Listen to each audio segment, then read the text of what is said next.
Okay, thanks everybody for coming today. Welcome.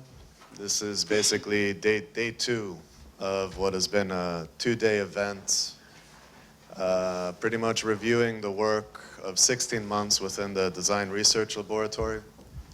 For a lot of the prospective students who will be coming in today, today is also the Graduate School Open Day, so just to introduce myself, I'm Theodore Sparopoulos. I direct the course. What is going to be shown today, and a continuation of a conversation that started yesterday, is basically our first full cycle of research under an agenda that we've called behavioral complexity. The DRL, in many ways, tries to explore experimental practice through a design research methodology that is actively really trying to work through contemporary tools, through processes, trying to explore the life cycles of materials, trying to problematize aspects of production, and in a certain sense trying to progress in an innovative way, the way that we think about architecture, the way that we work on it, and the way that we deploy it.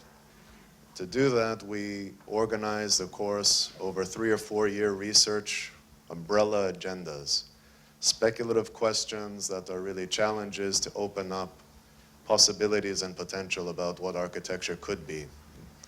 There is no orthodoxy of what it should be, but what it is about an open framework for students to come together with our faculty within the community of EAA and to really kind of explore ideas and to see how those can manifest themselves in different ways of thinking about things. As this being the first cycle of behavioral complexity, we took a certain position which is relative to the idea that architecture should really explore the notion of time, ideas of uncertainty and latency within systems, exploring an idea of behavior as being a way to conceptualize our sort of approach to not only material forms of interaction, but social interaction. We're working towards the idea that these things could be deployed within urban environments, but today you'll see different manifestations about how people have been working on that.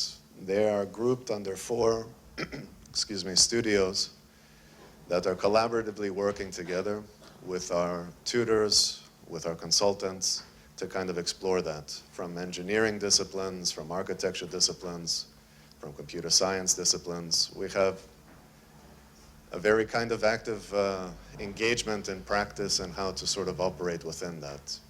One of the studios is run by Patrick Schumacher with Pier Andrea Angis, who are really exploring a notion of parametric design and parametricism as a subject of inquiry, where we're exploring the notion of the house as a prototype that is facilitated between the notion of vehicle design and the prototypical. So they've been working with people like Ferrari Design. They've been exploring aspects of how one can sort of reconsider the technologies that are being deployed as interfaces, as spatial systems within the domestic environment and extend that within the domain of mobility. We have Rob Stewart-Smith and Tyson Hosmer that are working on an issue of swarm printing using quad rotors like the first project is going to present today, to explore ideas of deployability, to look at materials that phase change, and to start to explore this notion of an airborne system that could be autonomous, that could self-build and create space in architecture. We have Sanjay Bhushan, who is reconsidering the notion of robotic fabrication through augmenting existing industrial robots. His studio is very much predicated on exploring phase-changing materials and trying to explore new ways of structuring temporal environments through that, looking at rapid manufacturing and a whole host of other issues. Myself, Theo, working with Mustafa El Said, have been exploring notions of robotics that are dealing more about constructing systems that are self-aware, that have the capacity to self-structure, and develop a kind of high population notion of how space making could be embedded with intelligence. We are very pleased to have a very distinguished group of critics that help us shape the conversation, not only within the course, but I think also to share that with a community of people that come here to see some of the work, to critique it, and I think in some sense to participate in the way that we shape the next generation. So as we are in mid-cycle of a kind of ongoing research, a lot of the conversation that happens here manifests in their thesis document that they're going to submit in 3 weeks. To introduce briefly our jurors, we have Julia Frazier, who's very shy today, but today is a new day. John, who gave a keynote speaker yesterday, and Julia have been a big part of the ongoing history and dialogue within the domain of computation and evolutionary practice within the discourse of architecture. We have Marta Malay, who's been a long-standing participant and friend of the course, former director of VIEC, has been a teacher at SCI-Arc and many other schools, an expert in prototyping and design. Ed Mosley, who's joining us as part of the AKT team with Albert Taylor and a group of engineers at Adams Carrot Taylor who've helped to basically really support us in many ways in terms of the engineering discipline that really enables, I think, a much higher level conversation. We have Jason Kelly Johnson, who's joining us from California, one of the directors of Future City Labs, and also a professor at CCA. We have Dave Pigram, who's on sabbatical from UTS, currently at Block Research in Zurich, and also a professor from the University of Michigan. We have Philippe Bloch, head of Block Research, who is joining us, an extended friend, developing very interesting researches on minimal surfaces and other structuring systems. We have Max Wattila that's joining us from Germany, young practitioner, an expert in mobility design, recently working with Audi on initiatives for kind of urban mobility problems. We're going to be joined by other critics today. We have Mark Cousins, who's joining us, who runs the history and theory in the undergraduate school here. Mario Carpo, who's going to be joining us from the Bartlett, and former professor at Yale, and other guests as they come in. I'll try to introduce them in the session. So we have these booklets that you can find at the door. We put them together in a certain sense to give an overview not only of the briefs that we've sort of tried to articulate, the agenda that we've put together, but also a short description of each of the projects. So it gives you a bit of an overview of how each of the theses are really responding in their own way and defining in their own context the terms of reference of what you're going to see today. In terms of the schedule, we're going to do 3 teams this morning and 4 teams in the afternoon. We have 7 teams, and then it'll be followed by a keynote lecture by Jason at the conclusion of this. Each team and each session will be an hour so that you can gauge yourselves accordingly. I will ask you, because as this room gets filled later, as it's starting to get filled obviously now, we have a lot of models, so we may ask people to actually move a little bit. This is, with all due respect, more for the fact of just facilitating the continuity of the event today. So with that, I'd like to introduce the first team, and thank you all for joining us.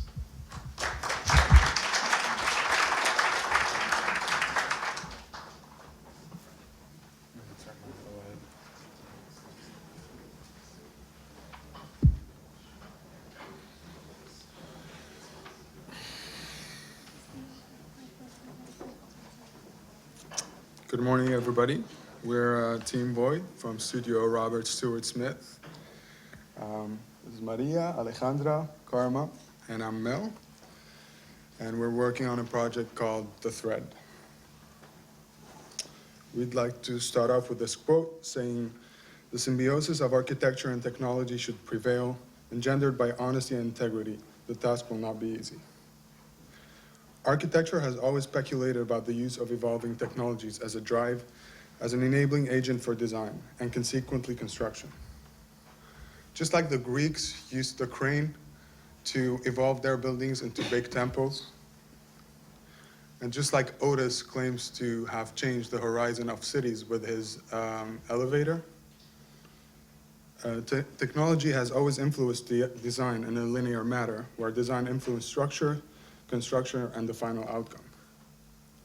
And in more recent years, technology has influenced design and structure at the same time, and they've been in loop feedback where they eventually influence fabrication and the final design. What we want to do is that we want to put all these elements in one big circle where they influence each other and are constantly informed by each other.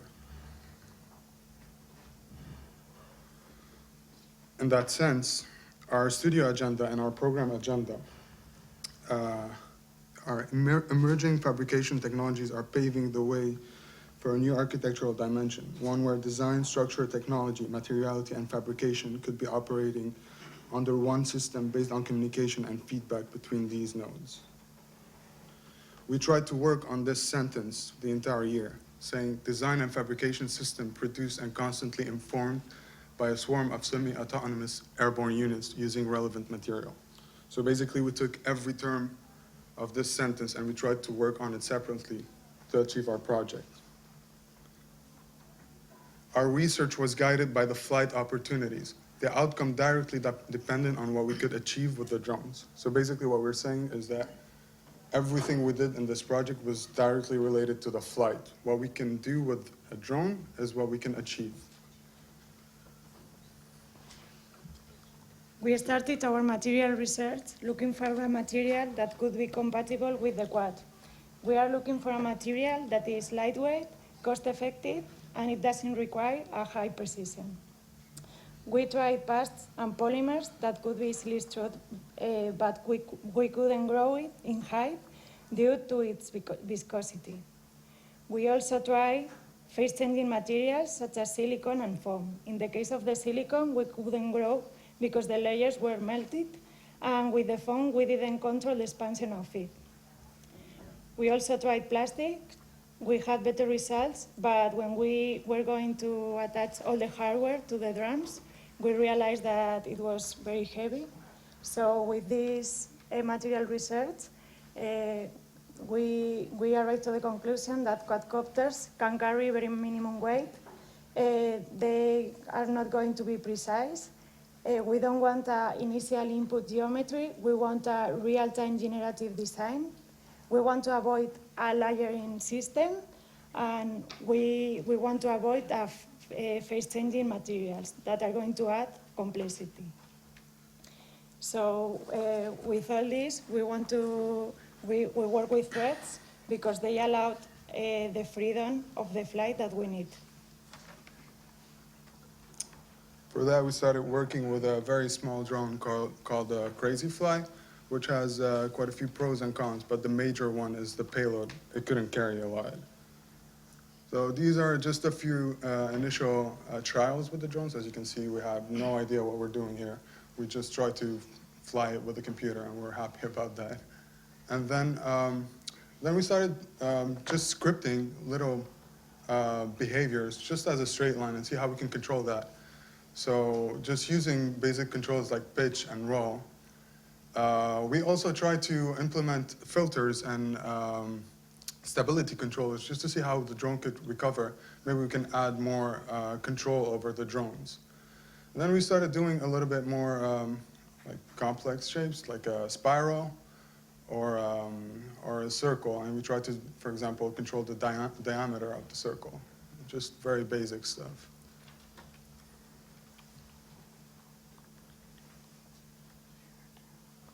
So basically, working with the drones all year proved to have a lot of technical difficulties and opportunities. But the major ones to be able to have an autonomous control over multiple drones was the localization and positioning. And that's the main issue working with drones. How do you know where it is so you can tell it where to go? We also had some issues working with the communication so we can control many. And basically, at the end, we had to make a flight controller or a manager that would be able to tell each drone where to go. Then we studied the movement of the drone in order to gain more control over the drones, which allow us to have more opportunities for design. We did this by capturing the drone's light trails using long exposure photographies. We wrote a small piece of code that alters yaw, roll, pitch, and thrust values. It helped us to unlock basic maneuvers like straight line, circle, 90-degree turn, and hop.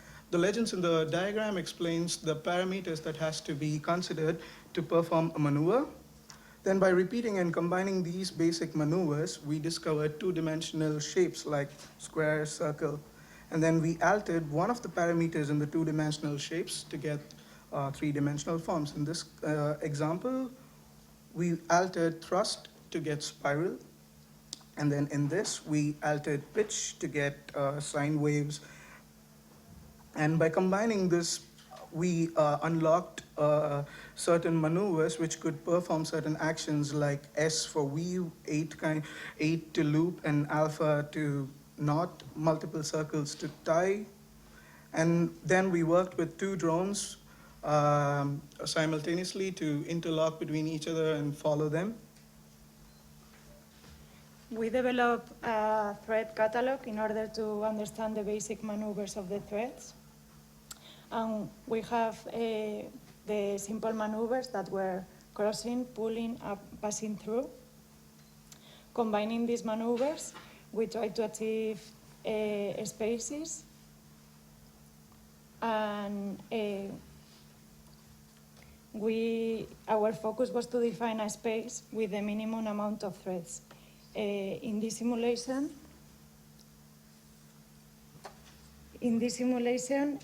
we were using 12 quads, and they are trying to enclose a space with the minimum amount of material.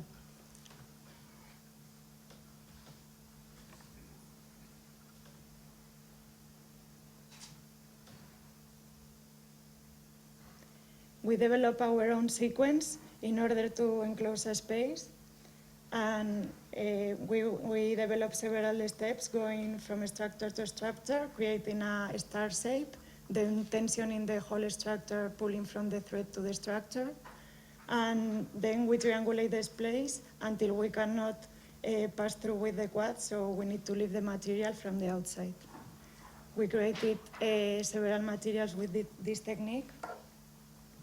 And we started our research choreography based on swarm behavior that we started controlling by Sigmergy principles, where the drones were attracted to specific points, and then we started applying a physics engine to start simulating the threats and the catenaries that it was leaving.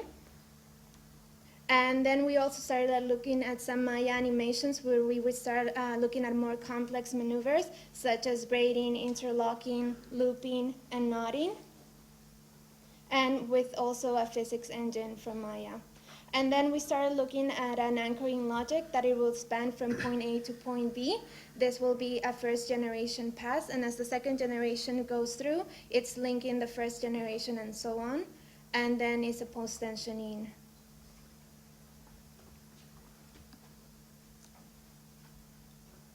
So back to the quadcopters. Now we're trying to get the position of the quad so we can have more control over it and basically tell it to go to set points that we can give. So here we're tracking it with a Kinect, and then we're feeding the positions into the system, and we're sending the position back to the drone so we can tell it where to go. And you see the red dot is a marker so we can see it. And then we try to use multiple drones, and now we're trying to tell them both where to go. However, you can see they're not really going to the point, they're trying. And then we attach a thread and we try just a simple knot that we were trying to do earlier.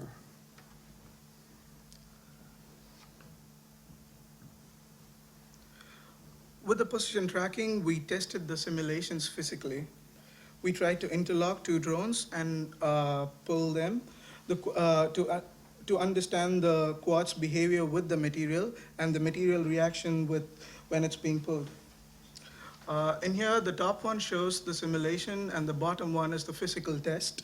The blue lines shows the movement of the quad, and the red lines is the thread that's been attached to the quad, and the green one is a fixed line. In this example, we tried to loop around the fixed thread, and then we tried to pull a fixed thread. We tried to braid, interlock. This gave us a clear idea about flight constraints and how drones are being affected by the material behavior. There was one common issue that we found in both worlds, like in the simulation and in the physical test. That was the sliding issue. So In order to counterpart the sliding, we need a system which avoids slides, and then it should be more coherent, repetitive, and it should be easy to make without potentially creating a surface. So at the beginning, we started looking at simple knots, but we soon realized that this would be complicated for the quads to do. So we wanted a system that would nullify the sliding effect, so that's why we went into braiding.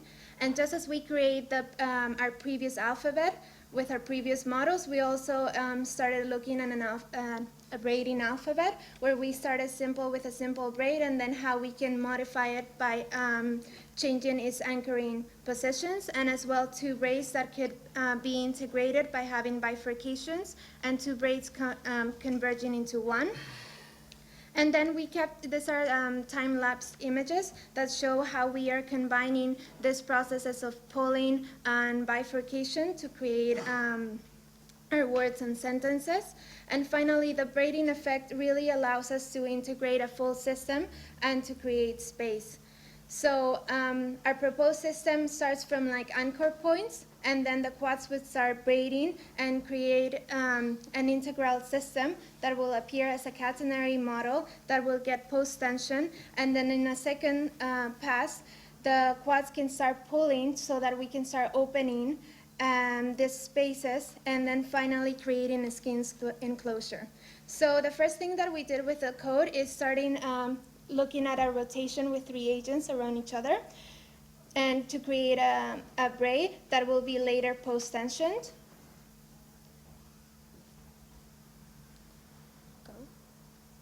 Okay, and then we started looking at different groups of agents, so a 2-agent braid, 3 agents, with 4, and with 5.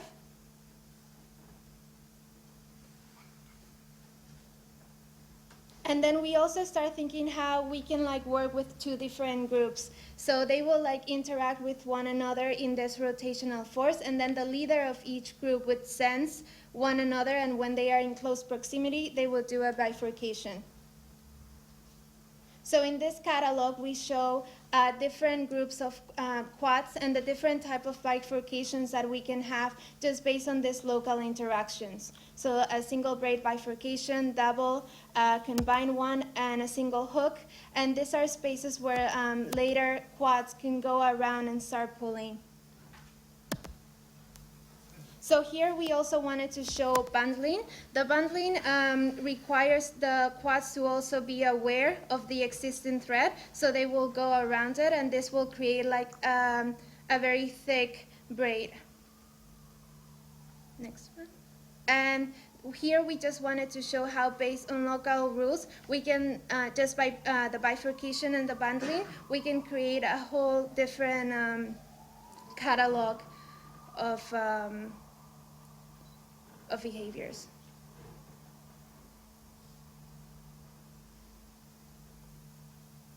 Next one. And after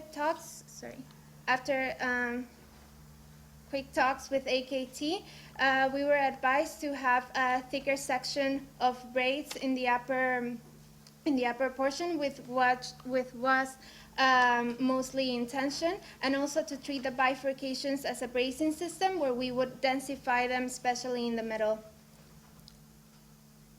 And here we want to show a catalog of how we can start playing with the anchoring points, and they can start creating different hierarchies and different densities opportunities.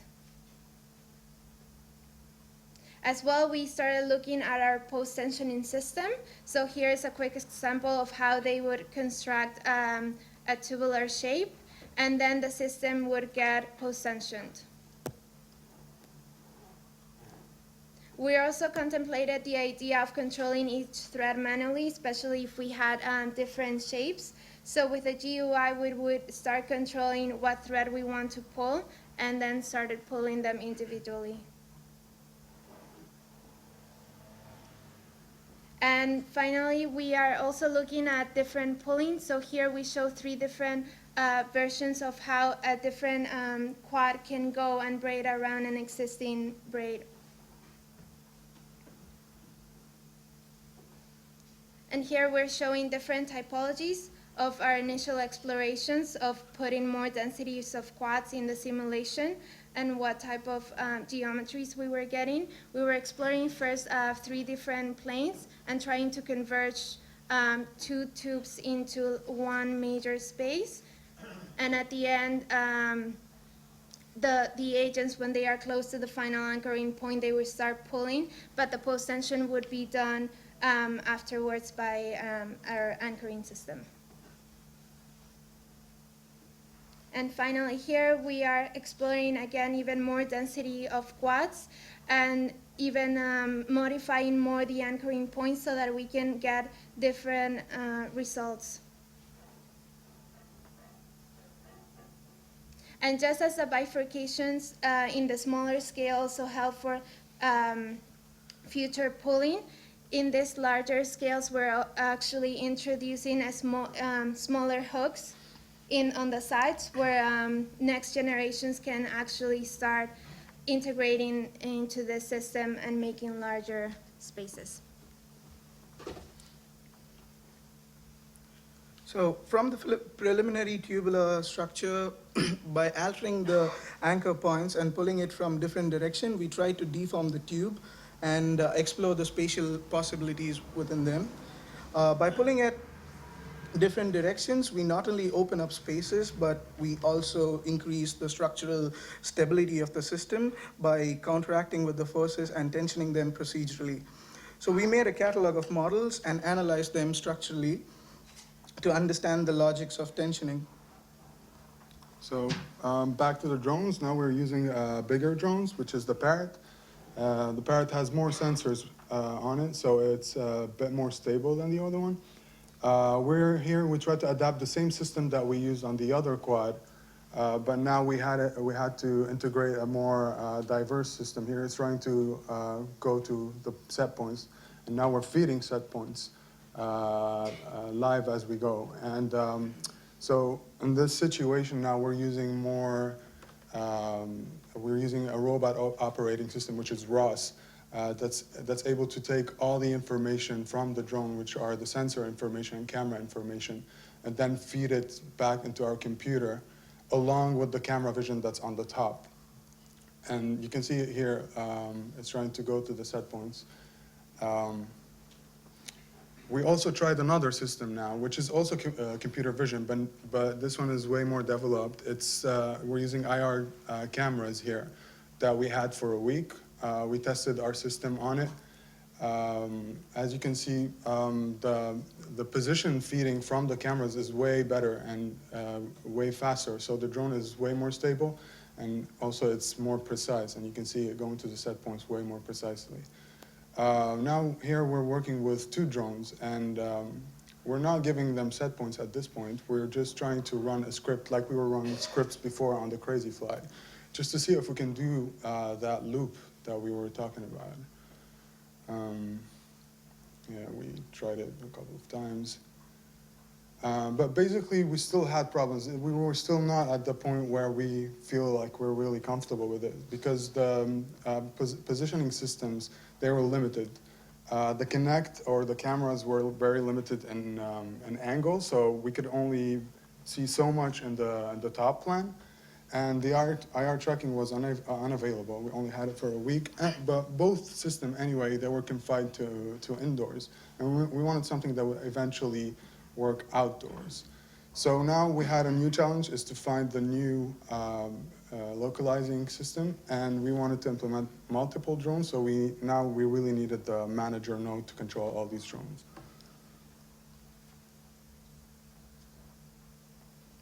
And then we worked on the thread extrusion system. The intention is just to put a spool on top of the quad, but everything in the quad is symmetrical and in an equilibrium. The portion of the quad spool needs to be in the center. In the bottom, we have 3 major sensors and a camera to measure the ground speed and altitude.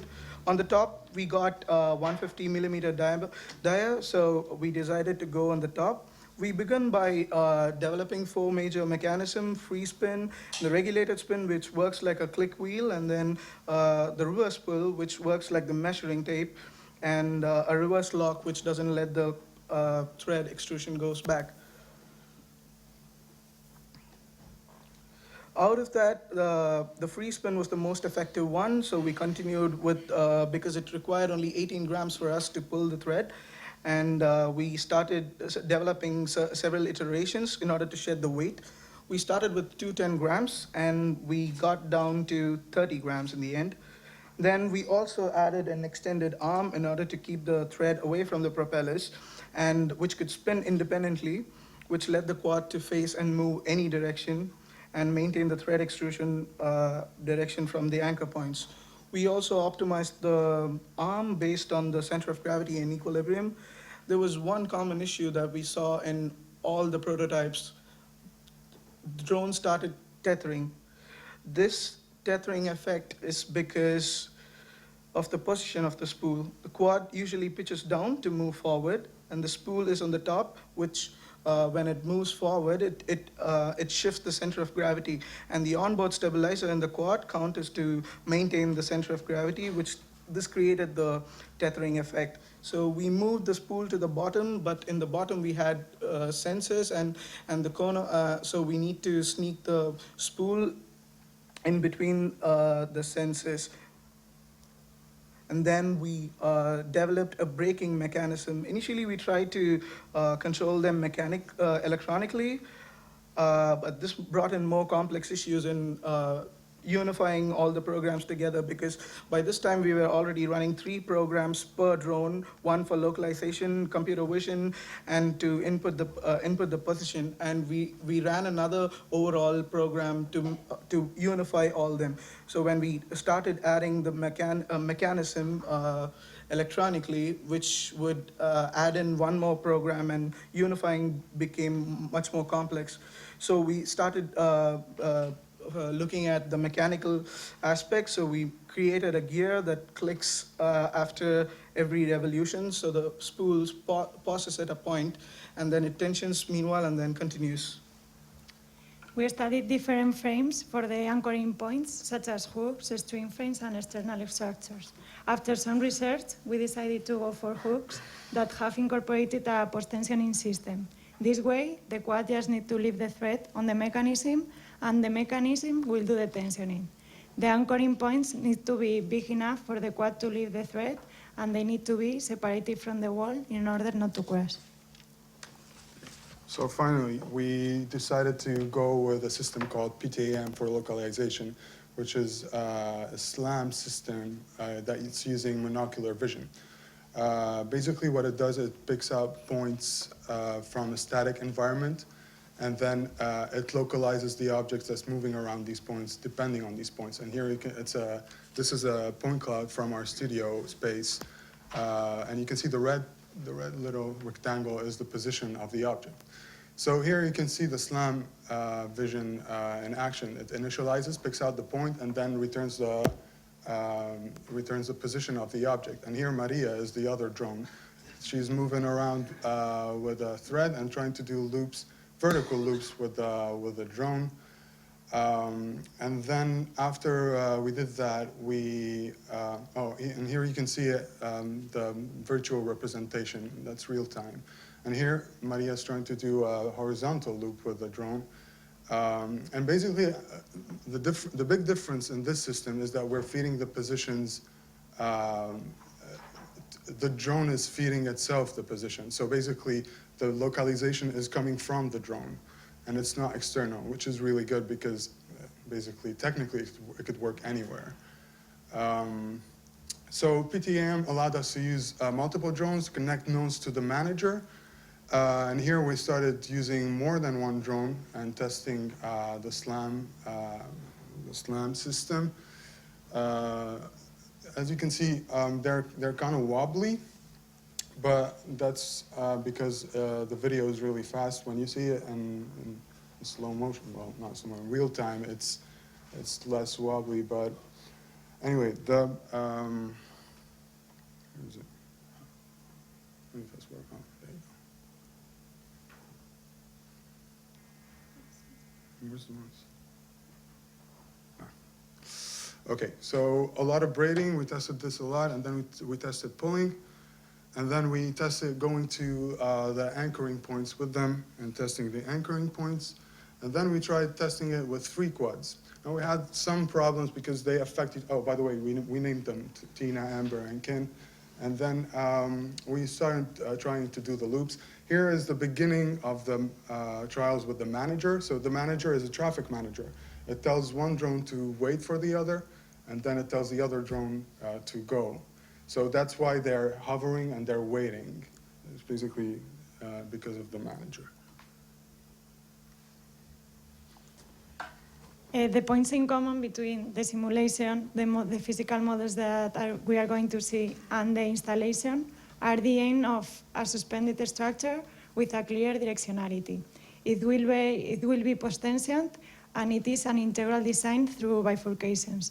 The main difference between them are going to be the number of drums, because in the simulations we were able to use a swarm of drums, but in the installation we only use three drones.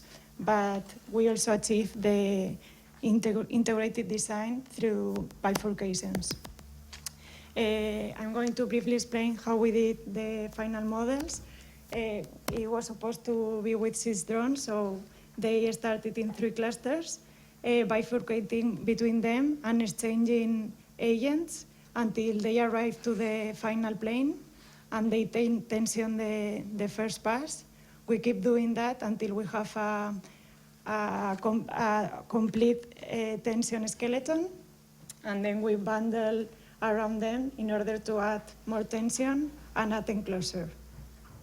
These are the main principles that we are using. We have the 2 bifurcations, and when another thread comes and bundles around it, when it bifurcates, it pulls from the existing one, adding more tension and adding more enclosure.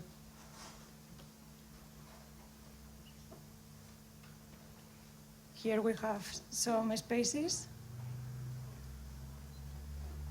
Okay, so finally we wanted to put all we achieved this year into use. So we wanted to make an installation, and here we just wanted to make a trial where 2 drones are one group and Maria and Kartik are the other group. So why the installation? Because we wanted to test the space suspended in the air, the structural stability. We wanted to put the practice into the process into practice to validate the system, but mostly we wanted to get something built. And this is how we did it. First of all, we had multiple passes, and pass 1 we wanted just to do the initial surface. So basically what you see here in this image is the anchoring points, the drones with their spools. The grid on the floor is for us to be able to localize and then feed back to know the position globally. And we also have the anchoring plates on the sides where the drones will eventually go to hook. So we start braiding with the 3 drones, and we do that quite often to integrate the system more. And then at one point we try to bifurcate. We send 1 drone to attach to the anchoring plates, and then send the drone to the other anchoring plate eventually. And then send the rest of the drones to anchor. And that would be our pass 1. So at the end, we pull it, and then we have our initial first pass.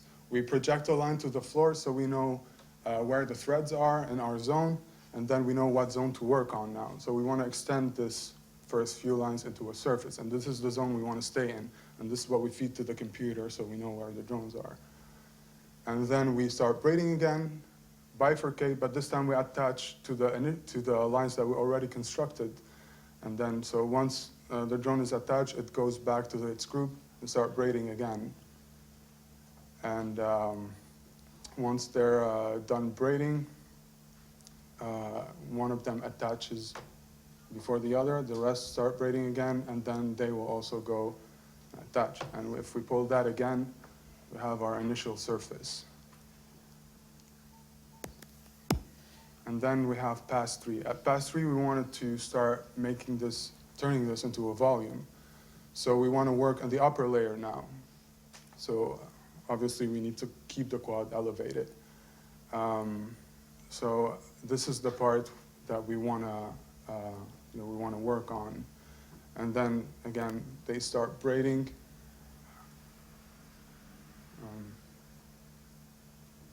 And eventually one would bifurcate.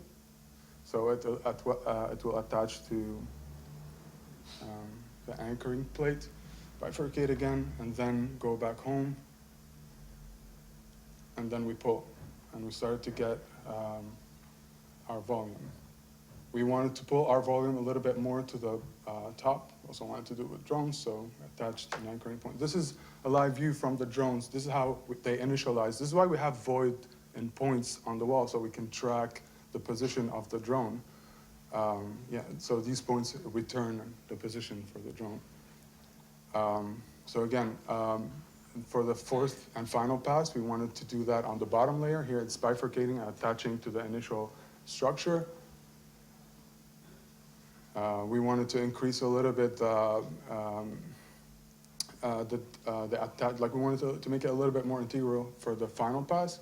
Here it is, it goes to the anchoring plates, and then again, and finally we pull, and then we have our structure. And then we kept going with that using the same techniques, but we did it manually so we can densify the installation. And then we tried to run the drones just a little bit around the installation.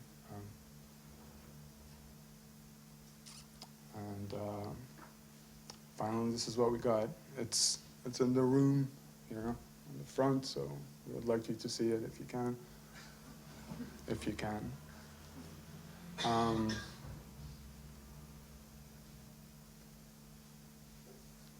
Yep. This is it. Thank you.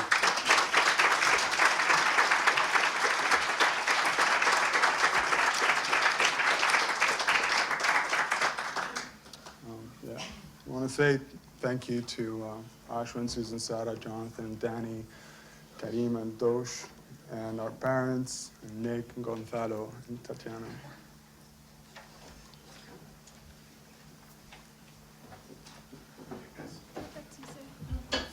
Yeah, Maria?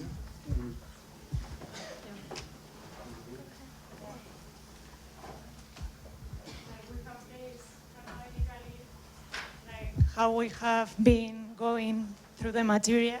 So this is before the braiding system, how we try to achieve space. Then how we started with the braiding system and the bifurcations. These were the first steps when we were with the tube, trying to make it structural. Then I first tried to break in the tube. And now with the braiding system, how we are trying to have different scenarios and different planes in order to have different structures with our braiding system. And here we have the parrots that we are using now, and the small crazy fly that we used in the beginning, and the scale one that we never used. But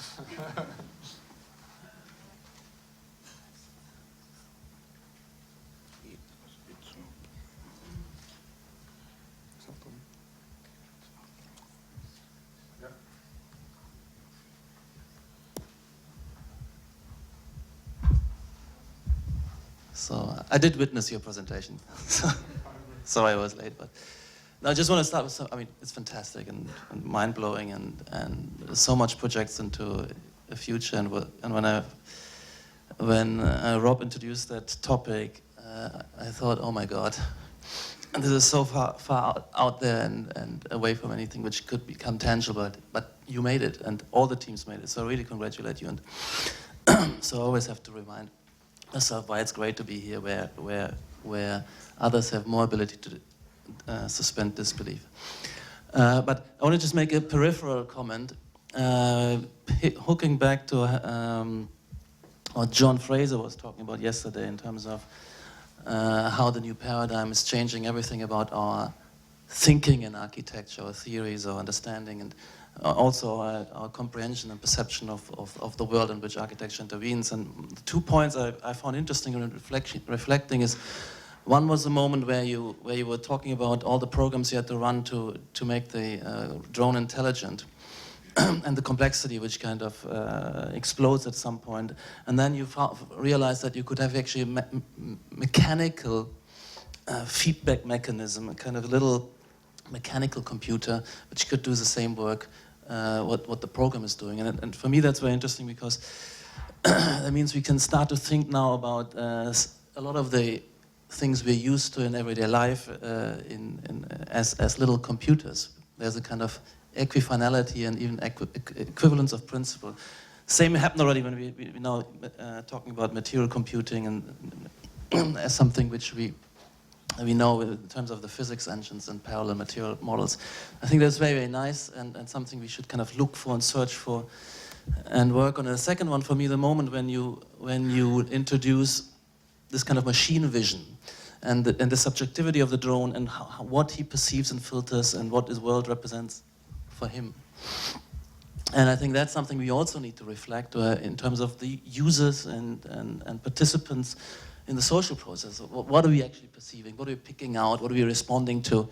And that there's also a pragmatic, operational, in terms of response signals. And I think I'm trying to work on agent-based modeling in terms of representing this live process and users, and the same thing would be there. We start to see when we model also and simulate some of these agents, which you're trying as well as having a machine intelligence, that we also need to think about the subjectivity of users and their vision and their filtration and how this is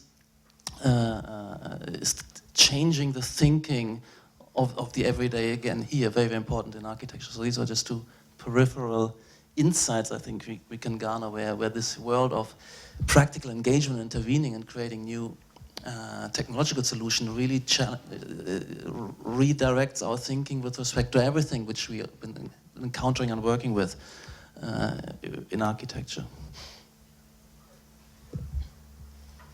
So thanks for that.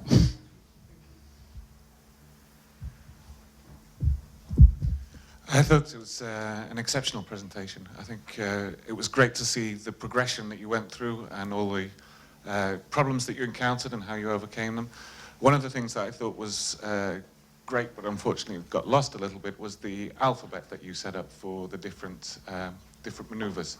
It would have been nice to see that continue in and seeing how those features came together and what they spelt out in these.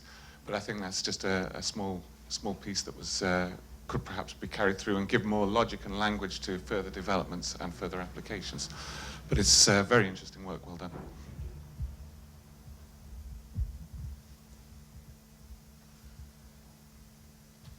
I guess I'm thinking a little bit about the sort of the fabrication process and whether you find there to be more, I can't even think of the word, elegant maneuvers than others. I mean, there's certain moments in the project. I mean, in a way, we can sort of see it, but I'm wondering if you guys developed an intuition into whether the system was operating the way that you had forecast. Other things I thought of were failure. And what that might allow. And there's certain moments when a spider is like weaving a web and it gets blown or water gets on the web or something, and you get these kind of anomalous deformations in it. And so I'm just kind of curious about where the sort of element of kind of chance and kind of the kind of elegance of the system. You know, is it okay that it's not perfect, that it's not operating precisely? Yeah. So I don't know if you remember in the installation, even though it looks perfect, it's not perfect. We don't know really what the outcome was going to be. We know the process, we know how we want to proceed, but we have no idea what will come out of it. So, and I understand what you're saying about the movements. We were glad at this point that we got this working. However, we really feel that if we kept working on that, on the system now, the way it is, we can have more elegant movements with the drones. So this is basically, like we got to the system, but this is the early stages of the system. This is just the beginning of what we can do with it. I'd like to think so. 'Cause really what you're suggesting, what I find intriguing, it's like, I hate the word, I hate saying the word, but it's like there's almost this, there's like this craft to this thing, and there's a sort of like, you're really finely kind of tuning them. And I think right now you're at the kind of, there's sort of the infancy where they're clumsy, right? And they're kind of, you know, it's not quite right yet. But I can really imagine you sort of honing this to the point where there's this sort of ballet, right? So it could be a really amazing sort of kind of performance. But I wonder what it's going to take to kind of get there, you know? We'd like to think that the system is kind of there. We just didn't work enough on it because we only got to this, say, a month and a half ago. Yeah. So we just wanted to actually get something built with it. Yeah, congrats on technically really impressive research. Initially, I was thinking certainly when you did manual braiding sequences, and that my question would be, why not doing it manually, lay it out, and then post-tension everything at the end? But so what's really good and is that you didn't just want to have it technically done, but it also achieves something that is really unfeasible to do it by hand. So it's really taking the advantage of the quadcopter. So that I think is something very special in your project, that you cannot imagine a manual equivalent for this. And so that is a big success, I think. But then going beyond the technical achievement, if you can really think to the future, what could you do with this kind of system? Have you thought about that? So beyond, of course, the nice spatial configuration, where could it really go? Yes, we actually gave this a thought. We wanted to push more into the practice of it. We thought of how we can use it in remote areas mostly, so we can build bridges with it. And that's only thinking structurally what we can do. And then we thought also spatially what we can do with it. And it's good. We thought of an in situ on the spot for apps market, and it will be, we think it will serve great for canopies and enclosures because it can reconfigure it and it's instant. But we want to really focus on the mostly the. We want to kind of keep it general. We wanted to say that this could actually work anywhere. It could be in the sky, it could be over the water, and it could create any kind of space as well. So this is we wanted to focus on that part really. I don't know if that answers the question. Yeah. So I think to continue that question, just want to reiterate a point from yesterday about power density. So again, the possibilities of this are maybe, quite well proven at this scale. So when we speculate about the future, we have to think about what these quadcopters look like as they scale up to architectural scale. So this is quite realistic as a project. It's not too speculative, so I think we're at a point where we can actually start to ask those questions, like with the project yesterday. So what's the optimum size of one of these to build real scale architecture? Because you have the technical capabilities to control the machinery to do it. So now it's quite easy to say, well, let's try it on a larger scale. I think one of the things that is perhaps evident on the table, if you think about it, but wasn't really described in the presentation, but as it's a potentially additive process, you could continue to add braids to existing braids. In a sense, it's a scaleless project.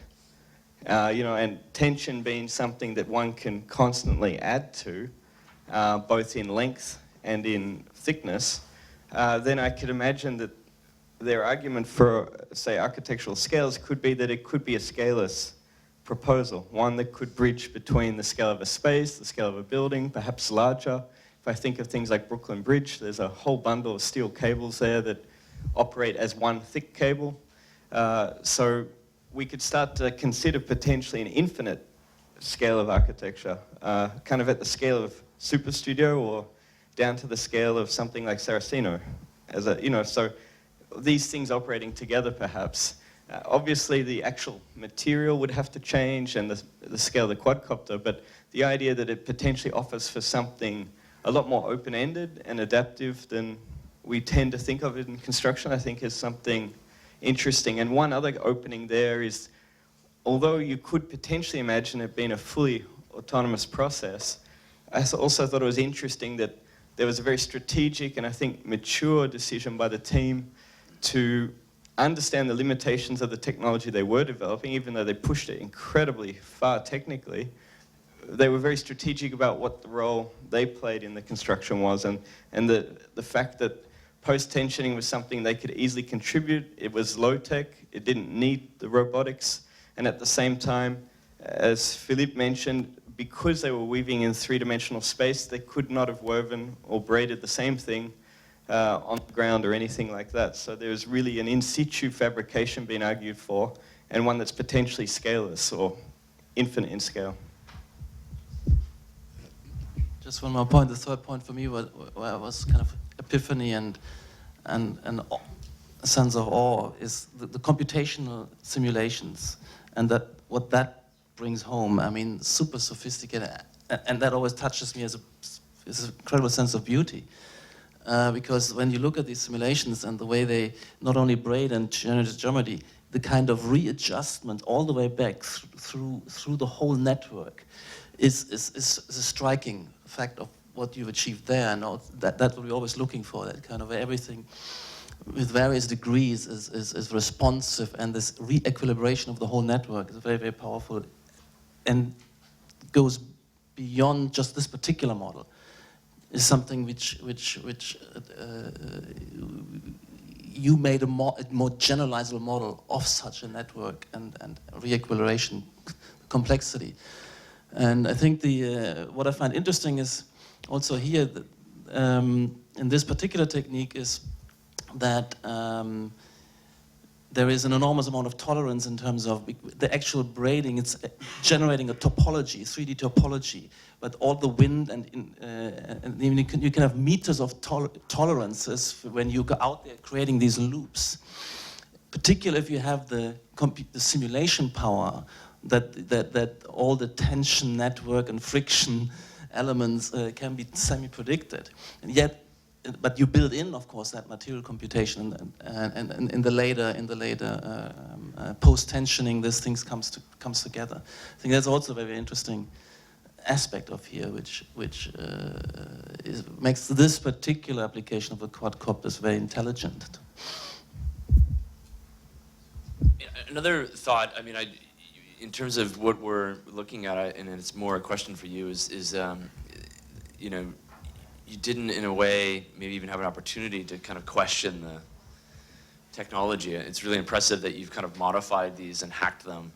I'm actually curious in the next phase whether you're really going to, I mean, scaling up certainly, but in a way, you really want to fundamentally question this as a kind of type, or maybe develop it and adapt it, and you're just at the beginning of that. But I think it'd be actually really intriguing now to sort of look at other, say, vehicle designs and other ways that these things might, you know, link up or, you know, begin to do lots of different things. And it didn't really seem like it was you didn't really question, you probably didn't have time to question it. But I think if you're really gonna get into this seriously, one would wonder whether they want to look like this, you know, whether they want to function this way, whether it'd be a totally different kind of morphology of a kind of a machine. I think it'd be really intriguing to begin to kind of speculate on that. I would like to maybe comment. I am incredibly impressed about the work, the rigor of overcoming problems and basically managing your expectations about it, but also the technical challenges. So I'm absolutely impressed. Having said that, I think that of everything that I have seen, maybe the most beautiful moment is exactly this one, where Maria and, I don't know your name, yes, are actually acting as drones, and the drones are working side by side. I find that such a beautiful moment. And I was wondering, this kind of collaboration, manual/drone collaboration, to me, this is one of the most exciting futures, rather than having just the drones working by themselves. Because I could now begin to question, in this kind of web structure, when I can climb on it and I can work on it, that would create some local tensions that would necessarily change the structure. And therefore, the drones would need to be even more intelligent to recognize those local changes that are not computed in the first place. So I think that that would be a very interesting feedback and, you know, ongoing changes in the structure that would be very interesting. In Barcelona, I don't know if here also you have these things, but we have this elastic band structure on the beach that is very, very similar to this, where kids are climbing. And there is a beautiful relationship between density and let's say, danger, where the kids can fall, the threats become more dense. So I think that there would be also a beautiful way to go about this if you consider the possibility that humans would go on it while it's being built, that it would have a relationship between density and danger. That would begin to operate almost as a designing principle that I think would be very interesting. Yeah, picking up on that, I like the idea that you lay this with a certain level of looseness, and then you later need to post tension. But I think just like the users, actually the cladding systems and everything else could actually be the thing which provides the post tensioning. So as you're constructing, it's slowly taking load and getting tight. And within that, I think, first of all, I guess I should congratulate you for the positioning of the project, that this kind of entwining of construction and design and using scanning and these things to radically rethink what tectonics would be. This project really forces that. There's obviously a really, really huge amount of tolerance required, but also in the detailing, and that it would be a real-time sequencing of how we add parts, and that new parts would have to be constructed just in time in order to be able to fit the situation, which is changing a lot. And in that way, I think this project fits very well in the studio discourse. Like we talked about, the opportunistic changing of the design on the fly in order to get what you want within a kind of performance regime, but not a, here's the thing unchanged. So I'm sure if Mario Capo was here, it'd be great. This is really pushing this post-Alberti shift of how we think about drawings. We can't draw statically what this will be. It's absolutely impossible. So I like a lot that you're also recognizing that it's forcing a fundamental shift, and something as simple as bringing two pieces together are basically part of the foundations of our discipline. So when John Fraser yesterday is saying that these projects are forcing us to rethink what is the project, I think these kinds of issues of just-in-time, redetailing, how do you plan for pieces that you can't possibly know the circumstance that they'll find themselves in, is extremely provocative. Thank you.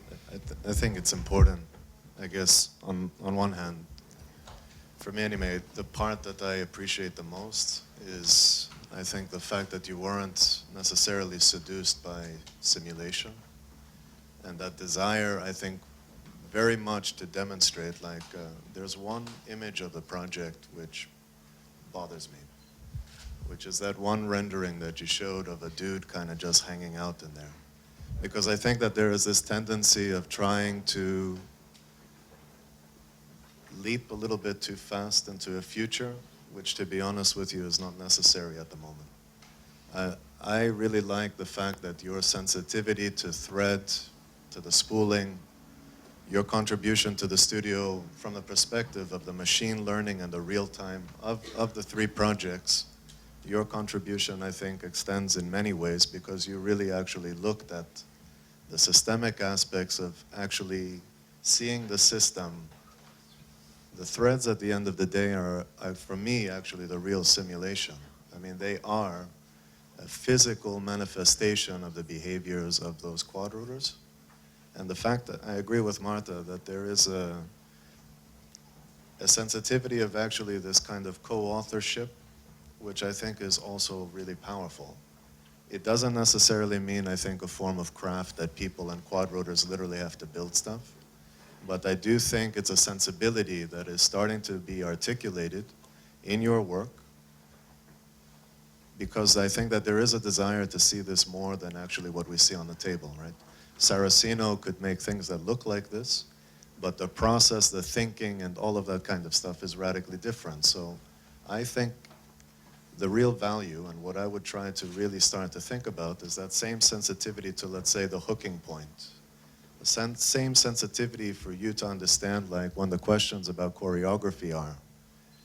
Choreography is interesting, but beyond just the performance of these things, and beyond the novelty, they really start to give opportunities. Like in the 70s, there was all this research about putting spiders on acid and LSD and all of these things, because they realized most of these weaving patterns were already so habitual and preconditioned.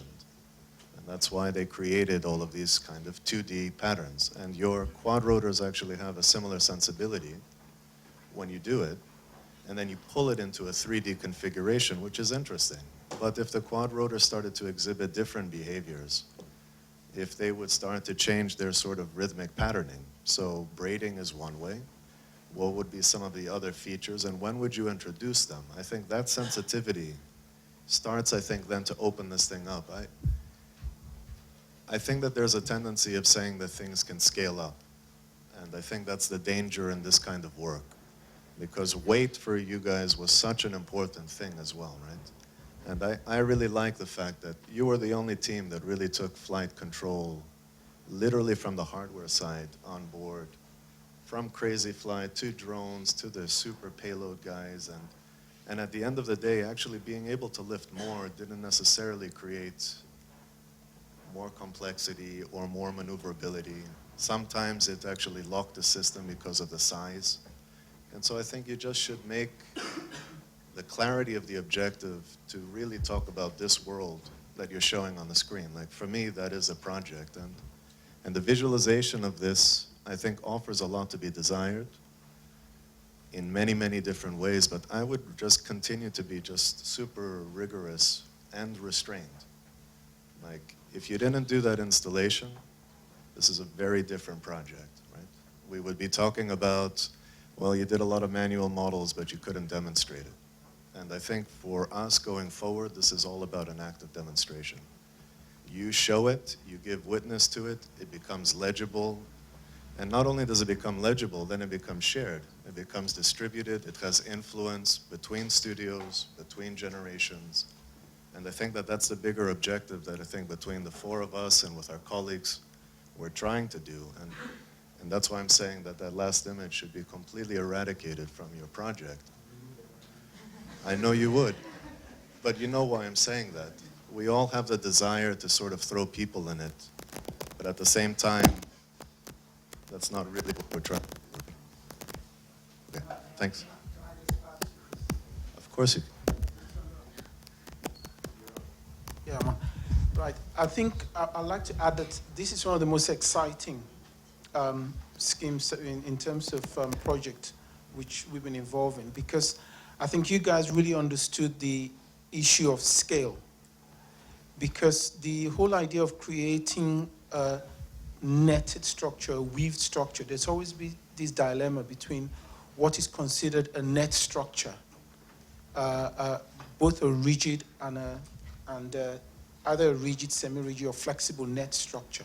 But it always comes down to a couple of things, which is tends to be your primary structure, net structure, cable structure, and your secondary and tertiary. And I think you guys understood the scale of the difference, which means it allows you to create a form and a shape which can actually span a number of typologies between a bridge structure, a cable net structure, the whole issue of engineers trying to recreate the Mr. Fuller approach on domes, which is talking about cable net weaving structure. But what's interesting is you actually understood the fact that you can have a primary heavy structure, it could be post tension, and a secondary and a tertiary, And the fact that you actually, a lot of the conversation we've had, that you understand the scale of the drones. So not only can you create a primary, you can also create a secondary. So the density of the net can actually vary, of the weaving can actually vary. So, and I think it was mentioned earlier in terms of the interaction between the humans and the drones. Because at the end of the day, we're a long way off for getting drones to do everything. But we're very close to having drones respond to what we do. So I think to me, it's one of the most exciting projects, and I think it can develop. Your images, when you look at the models, from the horizontal to the vertical, can actually form a huge amount of typologies. For me, that's the most exciting about it. And I was quite pleased in some of the conversation that you understood anchorage, forces, you have primary and secondary forces. So it's very exciting. I think just to pick up on a couple of points, to listen to the comments, what's interesting is everybody seems to be cluing into the idea of the project as a material system, which is the door when it's open that allows people to talk about whether it could be bigger, smaller, whether we should put people in it, that there are forces traveling through it, which happens in material systems. I think maybe the one thing to reflect on in the couple of weeks that you've got left now to try and summarize where you are in the project, and I agree with all the comments that we're at a sort of early stage of evolution here where something strange is going to crawl out of the water and become a possible project in the future. But I think there are moments, and I'm sitting at the bad end of the wall, where Spider-Man is caught in your net, and it's like the one moment, if we could just remove that image where you fell back on this idea that the only way to really validate it is to put us in it. If you were to pull back from that and argue it as the material system it is, then maybe the one thing that would be interesting for you to assess is how that material system performs in real terms with force. And I know it would be the next program to add to your layer of programs, but it's striking that a description of force in your results is nowhere evident in anything other than the fact that it hasn't fallen over. That's an incredibly generic and unuseful description of force. And it would be very easy, even in a mechanical, analogical sense, to calculate force, to in fact show that the connection points in your network are incredibly small forces precisely because you distribute so many points of connection compared to a traditional, even a well-known three-dimensional structure. And I think you've got to claim the material argument and with it counter the formalist assessment, i.e. that this is just a form-making exercise, and that form doesn't scale in the way material does. And I think right now there is an ambiguity about whether you're a formalist or materialist. I think in the discussion in the last hour, everybody is pretty much declaring the materialist benefit to your incredible achievements, and to just assess it as a material system in ways that right now you're still incredibly silent about. And I think it's probably because of your own kind of ambiguity. There are interesting formal properties to it, which are recorded in photographs and videos and other things, but how that thing actually performs as a material system in ways that Albert is hinting at, in fact, is exactly where it's such an achievement already. And I think it would be interesting to just show some of those forces in those good old-fashioned form graphic vector analysis descriptions, which in fact have already been automated in the software systems you're using. It'd be really great to see them. Yeah, I think that's very, very important, because I think that the parameter of the post-tensioning, I mean, you have, in this model already, I think like 45 points, and that's a really important input parameter, which now can search another space of possibility of arrangement and rearrangement, particularly if some of the nodes are still sliding, so to make that part of the element, and you could have visually little Newton meters attached to force measurement devices, and put that in, and then increase or decrease, and that rearrangement possibility is partly of that, because you're working with a topology rather than a fixed geometry, and that topology is now dependent on these on this matrix of tension inputs. I find a very, very interesting aspect of because you have you can mirror that in the simulation, it seems. I mean, the simulation it starts to be very convincing to me, and I need to know more about it, actually. I just want to put in one last 2 cents for what you do for the book. I mean, obviously fantastic work. I think you've heard a lot of different points of view, but they're all very supportive of the project.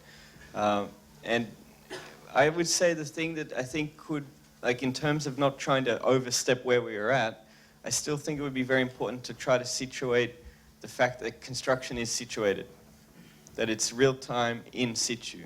And although you demonstrated this physically, the rules could certainly be more elaborated on, and the types of considerations, sometimes just even listing the types of issues that might arise, or for instance, even these force diagrams, they don't have to just be a post-analysis. They could be an articulation of when you do what to make sure you don't get over a number of newtons, for instance. So these kinds of things. Going back to the comments on that both Jason and Theo mentioned about local behavior and, for instance, the spiders on acid.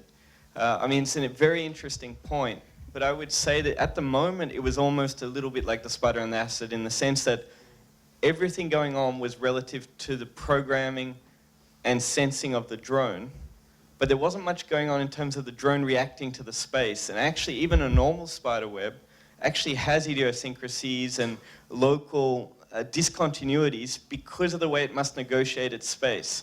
And I think it'd be really good for you to articulate in the book a little bit about what types of conditions might arise that cause change to happen and feedback and knock-on effects and so forth. And force is definitely one aspect of that.